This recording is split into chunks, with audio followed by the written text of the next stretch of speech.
এই যেনকা আমি কাৰ্বি আংলঙতো আছোঁৱেই এইফালে ষ্টেট হিচাপে নাগালেণ্ডৰ পৰা এইফালে বৰাকবেলিৰ পৰা ডিমা হাছাও তাৰপিছতে আমাৰ ৱেষ্ট কাৰ্বি আংলং আৰু হোজাই ডিষ্ট্ৰিক্ট নগাঁও ডিষ্ট্ৰিক্ট লগতে থাকিব কোনোবাই পেইণ্টাৰো আছে কোনোবাই ভাল বাঁহ বেতৰ কাম কৰে এনেকৈ ভাল গান গায় এই চবক আমি মানে গোটেই অসমৰ পৰা বৰাকবেলি আছে ডিমা হাছাও ইভেন নাগালেণ্ডৰ সামৰি লৈছোঁ তেওঁলোকক আমি সন্মান আমি প্ৰিফাৰেঞ্চ দিছোঁ তেওঁলোকে এই লাইনত জড়িত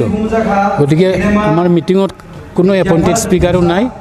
কোনো VIP নাই আমি চবেই VIP চবেই মানে এপইণ্টেড স্পীকাৰ আৰু চবৰ মতামত আমি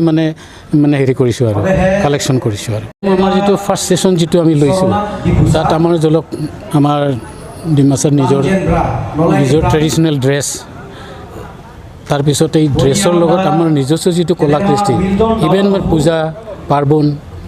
ৰীতি নীতি গোটেইখিনি মানে প্ৰথম ছেশ্যনত আমি সামৰি লৈছোঁ ছেকেণ্ড ছেশ্যনত আমাৰ ডিমাছা মিউজিকৰ ওপৰত হ'ব য'ত মানে অতি পুৰণি আমাৰ ট্ৰেডিশ্যনেল মিউজিকৰ পৰা আপ টু ডেট লগত আমাৰ ৰেডিঅ' চেণ্টাৰত TV চেণ্টাৰত বা বিভিন্ন মিডিয়াত আমাৰ ডিমাছা অনুষ্ঠান কেনেকৈ প্ৰচাৰ হৈ আছে আমি সেই লাইনত কিমান আগবাঢ়িছোঁ এই গোটেইখিনি কথা লৈ আমি মানে আলোচনা কৰিম এতিয়া আৰু তাত প্ৰায় 75 ডিমাছা আৰ্টিষ্টসকলক আমি মানে সম্বৰ্ধনা জনাম আমি আজিৰ অনুষ্ঠানটো ডিমাছা কালচাৰৰ ওপৰত আমি এই মানে চিম্পজিয়ামখন অৰ্গেনাইজ কৰিছোঁ আপোনালোকে জানে অসমত ডিমাছা কছাৰী এটা জনাজাত এটা অতি পুৰণি এটা জাতি তেওঁলোকৰ নিজৰ কলা কৃষ্টি সকলো এতিয়াও আছে কিন্তু এটা সময় আছিল যে আমাৰ কলা কৃষ্টি হেৰাই যাব এনেকৈ এটা সময় আহিছিল গতিকে আজিৰ উঠি অহা শিক্ষিত ল'ৰা ছোৱালী আমাৰ ৰাইজে এইবোৰ লাগি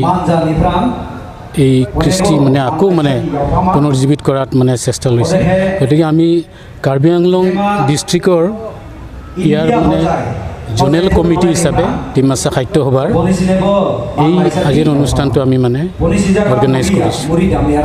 আৰু আগতেও কৈছোঁ যে এইটো পিয়ৰলি ডিমাছা কলা কৃষ্টিৰ ওপৰত মানে আজিৰ অনুষ্ঠান